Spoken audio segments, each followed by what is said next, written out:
Morning po. Good morning po sa ating lahat. Tingnan natin ang ating kapaligiran. Ito po ang aming munting mga taniman. Marami po tayong mga adote, kamuti tayo kakabsat.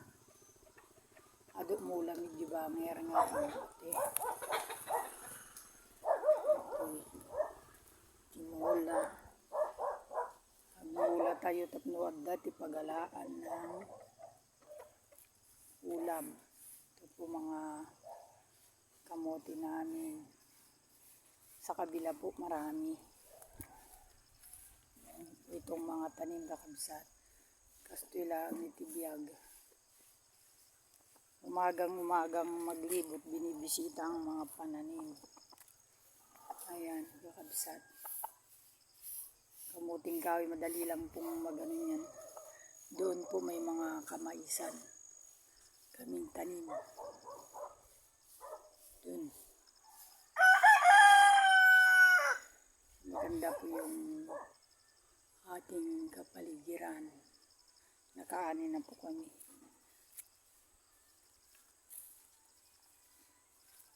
Ito na naman po ang aking gulayan na madaming bunga sa taas.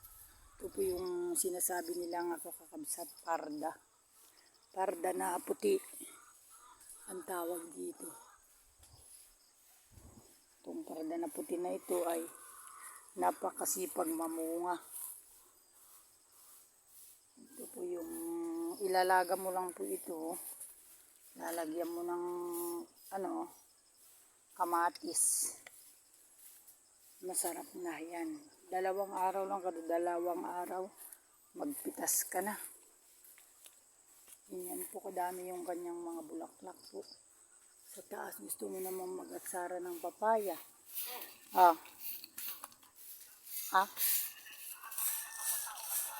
Ito yung masipag namin kasama. Tingnan nyo po yung namin dito. Mababa yung papaya. Kababa po siya. Tingnan nyo po yung bunga. Ayan po yung bunga yan. Laki. Ayan kakabsat. Nagbasit. Daktal ato papaya. Bunga na ginato. Pero mayroon siyang sanga na malapit sa puno.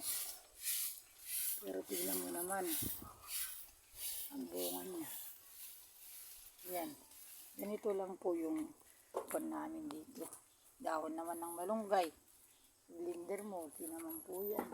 Ganito lang po yung napaikutan kami ng mga papaya. O ito pa. Ayan, kakabsat. Ayan. Ayan mga papaya. Gilid po kami ng kalsada. Maganda po dito sa amin. Papunta po ito dun sa Y Resort. Ayan po. Ang bulubundukin dito sa amin. Ayan. Tingnan nyo po yung patubig kakabsat o. Ayan, palakas yung patubig.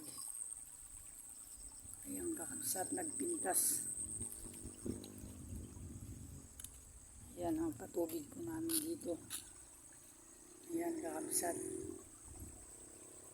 Ado nga mais di jay. Ayan. Di po ba kaganda po ng aming kapaligiran.